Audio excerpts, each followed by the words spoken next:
Imaginemos, por un momento, para quienes nos escuchan hoy, que cogemos todo el ruido ensordecedor del Congreso de los Diputados, todas las emociones a flor de piel, los discursos encendidos, los reproches cruzados y, bueno, la ideología en general. Y lo borramos por completo. O sea, un vaciado absoluto del drama humano. Exacto. Imaginemos que extraemos toda esa teatralidad y pasamos los eventos políticos de un solo día por el filtro puramente objetivo de una inteligencia artificial. Claro, me parece un ejercicio mental fascinante. ¿Verdad?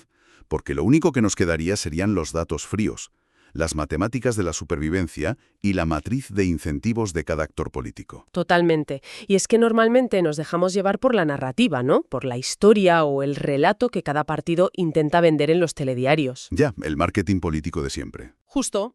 Pero si quitamos la retórica, lo que queda, de fondo, es un sistema hipercomplejo intentando equilibrarse a sí mismo en tiempo real. Y esa es precisamente la misión de nuestro análisis a fondo de hoy. Vamos a diseccionar una jornada política muy concreta, el 26 de marzo de 2026 en España, usando exclusivamente esta lente analítica aséptica. Una jornada intensa, por cierto. Muchísimo. Tenemos una entrada masiva de datos que hemos estructurado en 3 frentes. Primero, cómo la máquina legislativa responde a un shock externo global. Segundo, cómo el sistema procesa la memoria histórica frente a su propio código fundamental, que es la Constitución. Claro. Y tercero, cómo el Poder Ejecutivo reasigna sus recursos y establece cortafuegos de seguridad de cara a unas inminentes elecciones en Andalucía. Vale, vamos a desgranar esto. Empecemos por el primer gran bloque, el algoritmo parlamentario respondiendo a una crisis en Oriente Medio. A ver, el contexto de ese shock externo es fundamental aquí. Una crisis en Oriente Medio no es solo un problema geopolítico que nos pille lejos, digamos. Ya, no es algo abstracto. Para nada. Es una perturbación inmediata en el suministro de energía. Y eso se traduce automáticamente en inflación, subidas de precios en origen y, al final, malestar social. ¿Qué es lo que hace saltar las alarmas del sistema? Exacto. El sistema gubernamental detecta esta amenaza a su estabilidad y responde emitiendo lo que, en términos informáticos, podríamos considerar una actualización crítica de emergencia. El Real Decreto Ley 7/2026. ¿Ese mismo? Es el llamado Plan Integral de Respuesta. Y ojo, porque los datos de esta intervención son masivos.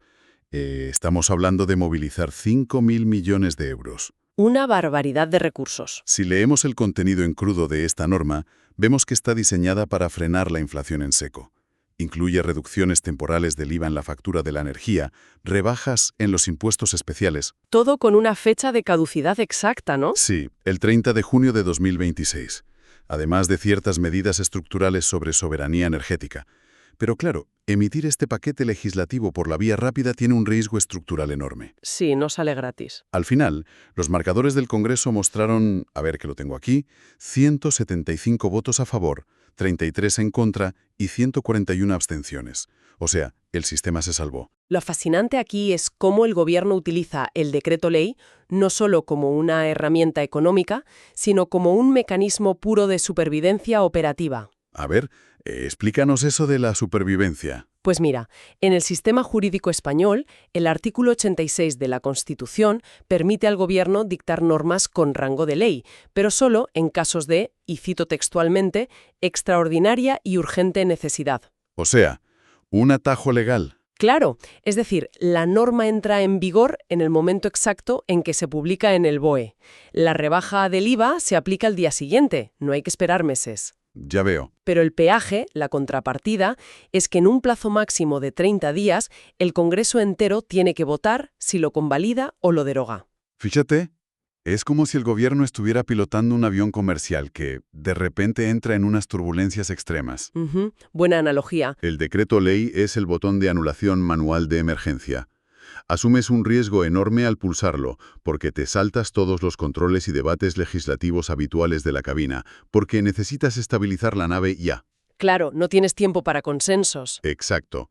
Pero al hacerlo, le das a los pasajeros, que en este caso es el Congreso, la opción de apagarte el motor en pleno vuelo 30 días después. Te juegas la viabilidad de la legislatura a una sola votación a cara o cruz. Y por eso mismo, observar el comportamiento de esos pasajeros en el momento exacto de la votación revela la verdadera naturaleza del ecosistema parlamentario. Totalmente. Porque cuando eliminamos los discursos sobre quién es más patriota o quién defiende mejor a la clase trabajadora y miramos puramente la acción matemática del voto, lo que emerge es una matriz de incentivos calculada al milímetro. Aquí es donde se pone realmente interesante. Vistos a través de esta lente aséptica, la ideología se desvanece casi por completo. Se esfuma. Todo el hemiciclo se convierte en un mercado transaccional, ¿verdad? Donde cada grupo calcula su margen de beneficio exacto sin asumir el coste de destruir el sistema general. Exactamente. Miremos los datos del principal partido de la oposición, el Partido Popular. Su output de voto final en este decreto de 5.000 millones fue la abstención. Pues, desde una perspectiva puramente de teoría de juegos, la abstención del PP es un movimiento de maximización pura. A ver, ¿maximización de qué? De su capital político. El algoritmo de la oposición tiene dos objetivos principales y contradictorios: desgastar al gobierno y a la vez no alienar a los votantes. Claro, un equilibrio complicado. Mucho.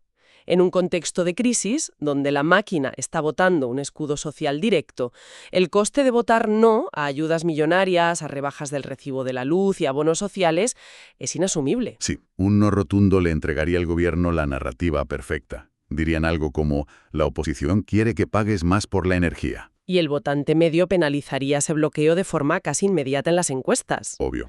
Pero, por otro lado, votar sí validaría la gestión económica del gobierno, lo cual también va en contra de la programación básica de la oposición. Entonces, la solución matemática por descarte es la abstención. Exacto.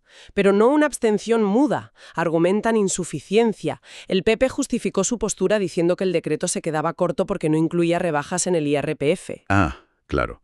Al hacer esto, maximizan su margen de crítica. Justo. Pueden seguir atacando la política fiscal del Ejecutivo, pero reducen el coste político del bloqueo literalmente a cero porque no tumban las ayudas.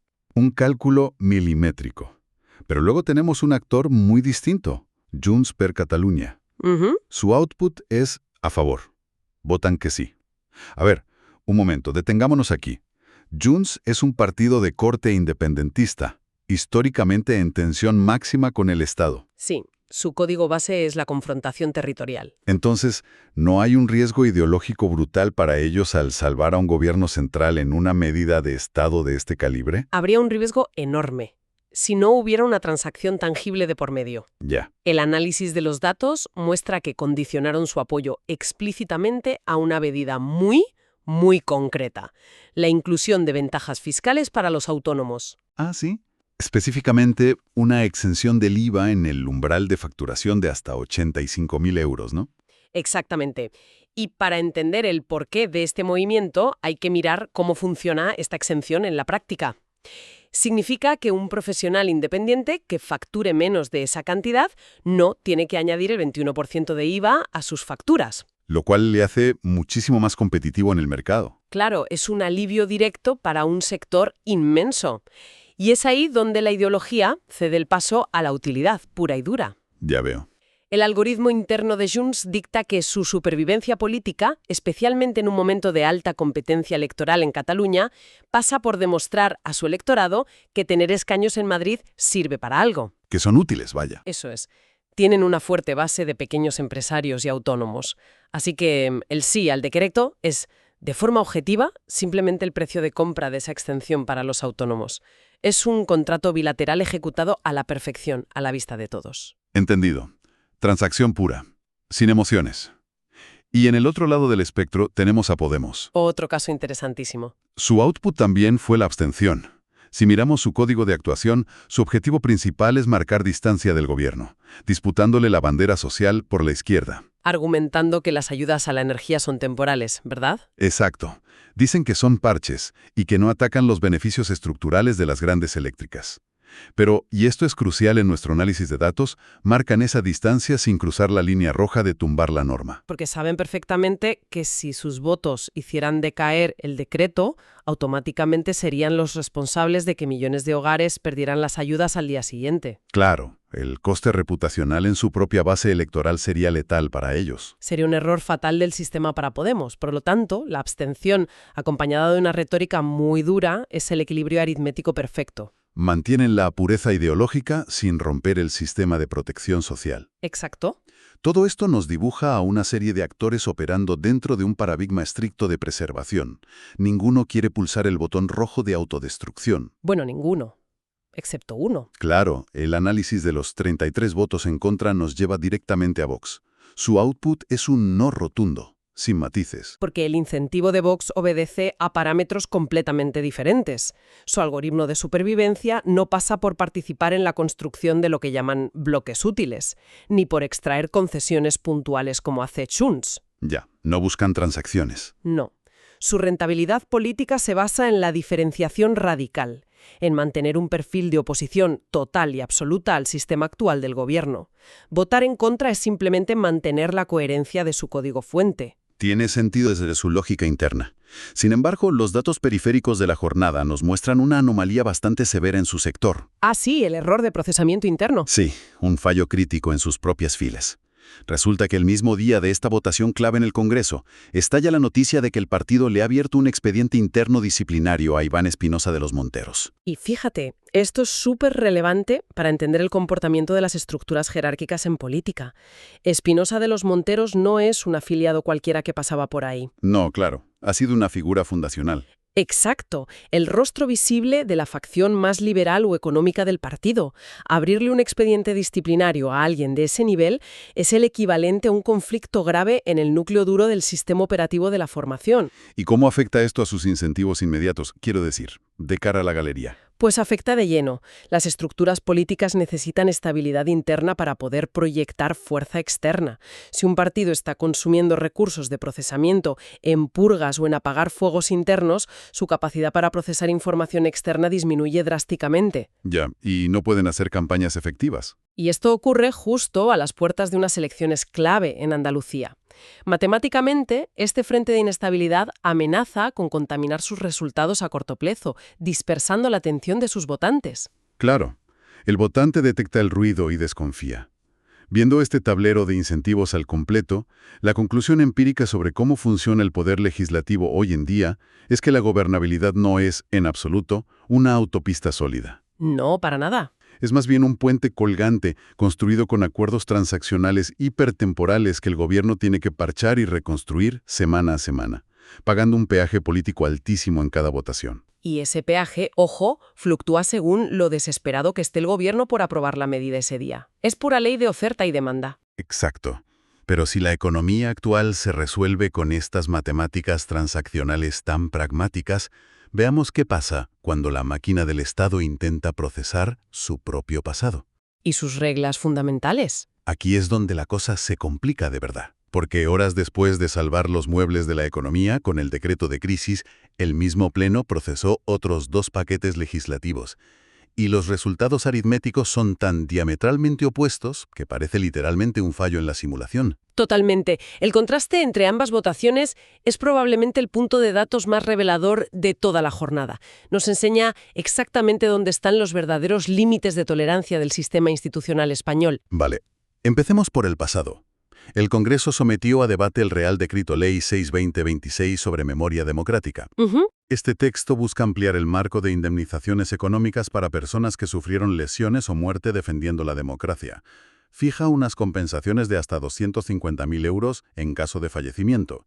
Y el punto clave, el dato que hace saltar chispas, extiende el periodo de cobertura hasta el 29 de diciembre de 1978. Ese es el dato crítico, sí. La votación fue agónica.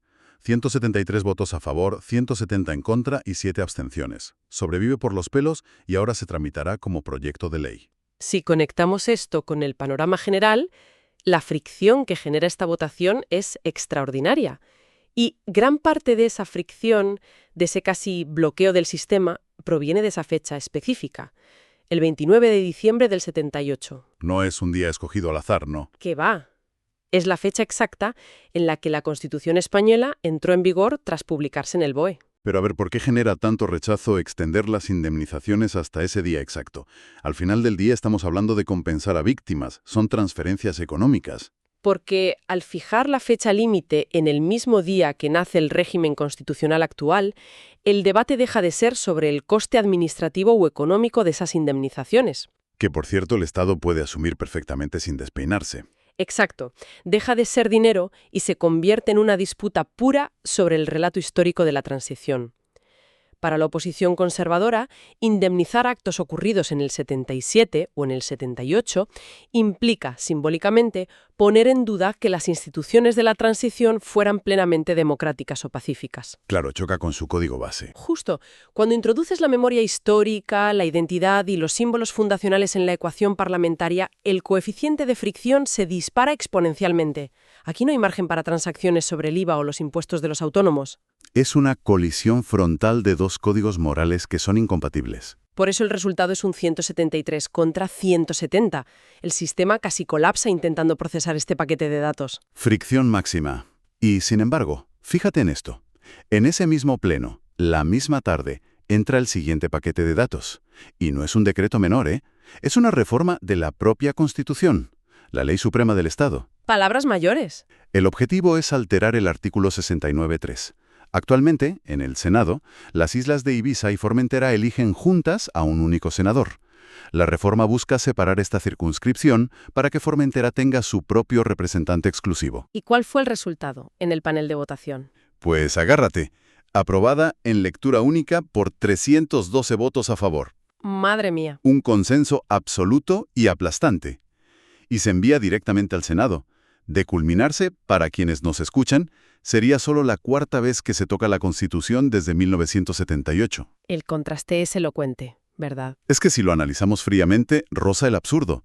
El Parlamento está profundamente polarizado, dividido por la mitad, 173 contra 170, y a punto de bloquearse por intentar reparar económicamente eventos del año 78. Sí. Pero ese mismo Parlamento, horas después, consigue ponerse de acuerdo casi unánimemente con 312 votos para alterar el texto más sagrado y blindado del Estado, la mismísima Constitución del 78. Y lo hacen rápido y sin dramas. ¿Cómo explica esto la IA? Pues se explica entendiendo la naturaleza quirúrgica del cambio. Ibiza y Formentera comparten senador por una cuestión demográfica puramente histórica. Pero hoy en día, Formentera, como consejo insular propio que es, tiene dinámicas, necesidades y una población que demanda una voz singular en la Cámara Territorial. ¿Qué es el Senado? Eso es. Modificar el artículo 69.3 para aislar electoralmente a Formentera es una alteración puramente técnica del código. ¿No altera el equilibrio de poder nacional? Para nada, no amenaza la hegemonía de los grandes partidos y, sobre todo, está completamente desprovisto de carga ideológica o identitaria a nivel estatal. Es decir, alterar el código fuente del Estado, la Constitución, es sorprendentemente fácil, siempre y cuando el parche no toque ninguna fibra emocional. Totalmente. Demuestra empíricamente que el artículo 167, que es la vía ordinaria para reformar la Constitución, es perfectamente viable. El bloqueo constante a las reformas constitucionales en España no es un problema jurídico o técnico, es un problema exclusivamente político. Claro. Si la materia a reformar está quirúrgicamente acotada y la polarización ambiental es baja, la máquina procesa el cambio a una velocidad asombrosa. Vale, hemos visto cómo el algoritmo legislativo gestiona la economía, la historia y la Constitución. Ahora movamos el foco al Poder Ejecutivo y cómo se prepara la maquinaria institucional para el siguiente gran test de estrés, las elecciones autonómicas de Andalucía. Y aquí observamos una reasignación crítica de recursos humanos en el más alto nivel. El presidente del Gobierno, Pedro Sánchez, anuncia cambios sustanciales en su gabinete en respuesta a la convocatoria electoral del 17 de mayo en Andalucía. Sí, anuncia que María Jesús Montero sale del Gobierno central. Abandona sus funciones ministeriales para irse al sur y encabezar la candidatura socialista contra el actual presidente andaluz, Juanma Moreno. Un movimiento de mucho peso. Y para tapar el enorme hueco que deja en Madrid, el presidente mueve dos piezas en el tablero. Carlos Cuerpo asciende a la vicepresidencia primera y Arcadia España asume el control del Ministerio de Hacienda. Analicemos el porqué del movimiento de Montero primero. Andalucía no es una comunidad autónoma más. Por peso demográfico y peso simbólico, es un nodo fundamental en el tablero nacional. Es decisiva. Enviar a Montero responde a la necesidad de proyectar un perfil con un altísimo nivel de conocimiento público y peso político. Hay que recordar que Montero ya fue consejera de Hacienda en Andalucía hace años. Conoce el terreno. O sea, el incentivo es claro. Intentar reactivar a un electorado progresista que, seguramente, los sondeos internos del partido podrían estar marcando como apático o inactivo. Es poner toda la capacidad de procesamiento de tu mejor activo en el nodo de la red que más lo necesita ahora mismo. Pero a ver, extraer a la ministra de Hacienda de la sala de máquinas del gobierno central, justo en medio de una crisis inflacionaria por lo de Oriente Medio, ¿no es asumir un riesgo estructural altísimo? ¿Es como cambiar el motor del coche en plena carrera? Lo es, sin duda, y por eso la reasignación de Arcadia España y el ascenso de Carlos Cuerpo son tan reveladores para nuestro análisis. Hacienda no es un ministerio cualquiera. Controla toda la arquitectura financiera del Estado. Los presupuestos generales, la emisión de deuda, la financiación de las comunidades. Todo. Un vacío de poder ahí o incluso una curva de aprendizaje demasiado lenta del nuevo ministro generaría pánico instantáneo en los mercados y en Bruselas. Por eso suben a perfiles muy técnicos y muy continuistas. Exactamente. Esto plantea una pregunta importante sobre cómo gestionar la transición. Se busca que sea sin fricciones. El sistema manda un mensaje claro de estabilidad algorítmica a los inversores, dicen. ¿Cambiamos a la persona física? Sí, pero el código operativo de la política fiscal sigue exactamente intacto. Entonces, el gobierno hace un trasplante de piezas en caliente. Pero mientras los partidos optimizan sus recursos, los árbitros del sistema, las instituciones que velan por el proceso, también se preparan. Y aquí entra la Junta Electoral Central, la JEC, con una decisión puramente técnica que ha generado muchísimo debate. Es un punto de datos que, visto bajo el prisma de la gestión de riesgos, tiene todo el sentido del mundo, la verdad. La JEC emite una resolución dejando en suspenso el uso del DNI o el carné de conducir en formato digital para identificarse en las mesas electorales a la hora de votar. Exigen el documento físico tradicional, el plástico de toda la vida. Sí, el de siempre. Lo cual, a primera vista, en pleno año 2026, parece una decisión increíblemente anticuada. O sea, llevamos las tarjetas de crédito, las llaves del coche y las tarjetas de embarque en el teléfono móvil. ¿Por qué de repente las instituciones electorales se comportan como luditas tecnológicos? ¿No es un retroceso evidente? Esto plantea una pregunta importante sobre cómo interactúa la tecnología moderna con la confianza institucional básica. Para entender la decisión de la JEC hay que mirar fríamente cómo funciona la verificación de identidad en el mundo real. A ver. Cuando usas la app de Mi Carpeta Ciudadana para identificarte ante una web del gobierno desde tu casa, hay una verificación criptográfica robusta en segundo plano. Los servidores se hablan entre sí, usan certificados digitales, claves cifradas. Es extremadamente seguro. Vale, de máquina a máquina. ¿Y en una mesa electoral física? Ah, ahí cambia todo. En una mesa electoral, un domingo por la mañana en un colegio, la persona que verifica tu identidad no es un experto informático, ni es un escáner biométrico conectado a la red. Es un ciudadano corriente, elegido por sorteo, sentado en una silla de plástico, que va a mirar la pantalla de tu teléfono móvil durante, ¿qué?, 2 segundos. Ah, claro. Es un factor humano. Totalmente. La vulnerabilidad de seguridad no está en la base de datos central del Estado. Está en ese punto físico de verificación visual. Sería trivialmente fácil, para un actor malintencionado, programar una aplicación falsa que mostrará en pantalla la interfaz exacta del DNI digital oficial, con el nombre y la foto alterados. Una falsificación en pantalla. Y el miembro de la mesa no tiene herramientas criptográficas en los ojos para comprobar si esa pantalla es una app legítima del gobierno o un clon descargado de Internet. En cambio, un DNI de plástico tiene hologramas, tiene relieve, una textura específica al tacto, tintas especiales. Exige una logística física muy compleja para falsificarse a gran escala. Entonces, ¿qué significa todo esto? Básicamente, que la Junta Electoral actúa como un antivirus de vieja escuela. Saben que en unas elecciones tan reñidas y tan polarizadas como las que vienen, el mayor activo del sistema no es la innovación tecnológica, ni siquiera la comodidad del votante. No, para nada. Es la confianza absoluta e inquebrantable en el resultado final. Si tú permites el DNI digital y, a media mañana, un partido sube un vídeo viral a redes sociales demostrando que alguien ha votado 2 veces con una app falsa. ¿Se acabó? El daño a la credibilidad de todo el sistema sería catastrófico e irreversible. Precisamente. Ante la mera sospecha de que el proceso pueda ser vulnerable, la JEC aplica un principio de precaución extrema. Bloquean la innovación para blindar el consenso social sobre el resultado. Prefieren la fricción analógica, que la gente tenga que rebuscar el carnet en sus carteras, porque el plástico físico aporta una seguridad visual y táctil que el sistema actual no puede replicar digitalmente en los colegios electorales. Es la priorización absoluta de la integridad del sistema por encima de la eficiencia del usuario. Totalmente. Y bueno, con este último movimiento de seguridad ciudadana, combinando las votaciones del Congreso que vimos antes y la reconfiguración del tablero andaluz, llegamos al final de la jornada de este 26 de marzo. Un volumen de datos inmenso procesado por el sistema en menos de 24 horas, ¿eh? Si tuviéramos que pedirle a nuestra IA teórica que emitiera un diagnóstico de estado tras analizar toda esta información de forma puramente objetiva, la conclusión técnica sería de gobernabilidad demostrada. Suena muy clínico, sí. Suena clínico, pero los datos puros lo avalan. A pesar del ruido ensordecedor de los medios y la bronca política, el sistema fue capaz de procesar una actualización urgente de 5.000 millones de euros.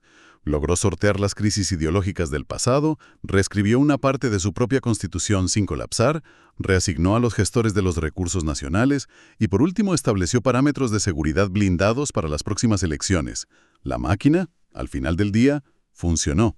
Sí, a ver, la máquina superó este ciclo de computación específico, es cierto, pero el rigor del análisis de datos nos obliga a mirar las variables que todavía quedan abiertas. Claro, el futuro no está escrito. Exacto, porque la arquitectura parlamentaria sigue estando muy fragmentada. El escudo social se aprobó, sí, pero los incentivos del mercado libre dictarán si esa rebaja del IVA llega realmente a bajar la inflación en el supermercado o si simplemente se diluye en la cadena de suministro en forma de márgenes de beneficio. Un clásico. Y fundamentalmente está la gran variable andaluza.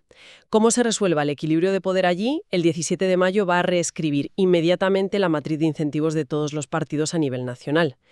Si el peso relativo de los actores cambia, los puentes transaccionales que el gobierno pudo cruzar hoy tan ricamente con Junts o con la abstención del PP... Podrían volverse prohibitivos mañana. Exacto. El peaje podría ser demasiado alto. Siempre hay variables a la espera de ser procesadas en el siguiente ciclo. Y todo este recorrido nos deja una última reflexión, yo creo, para quienes nos están escuchando hoy. Hemos analizado a fondo cómo el ecosistema político sobrevive a base de cálculos diarios, microacuerdos y equilibrios transaccionales muy al límite de la ruptura. Cada votación importante es un ejercicio de supervivencia inmediata. Un bucle constante y agotador de evaluación de riesgos a corto plazo. Entonces, el dilema profundo que se nos plantea es este. Si el algoritmo de los grandes partidos está optimizado única y exclusivamente para no caer en la votación del próximo jueves, ¿en qué momento exacto esa misma programación de supervivencia a corto plazo le impide a un Estado diseñar, proyectar y ejecutar reformas estructurales a 20 o 30 años vista? Es una gran pregunta. Porque es posible edificar un futuro sólido y sostenido cuando toda la potencia de cálculo del sistema se está quemando día tras día simplemente en mantener las luces del Congreso encendidas. Yo diría que ese es el gran desafío estructural de las democracias hiperfragmentadas modernas. Es la táctica diaria desplazando por completo a la estrategia. Pues con esa gran incógnita sobre la mesa terminamos nuestro análisis de hoy. La invitación queda abierta para seguir observando la realidad institucional con una óptica un poco más fría, más distante y objetiva. Porque cuando retiras el ruido, la pasión y el drama de los protagonistas, lo que gobierna nuestras vidas, muy a menudo, es solo la incansable matemática de la supervivencia. Hasta la próxima inmersión profunda.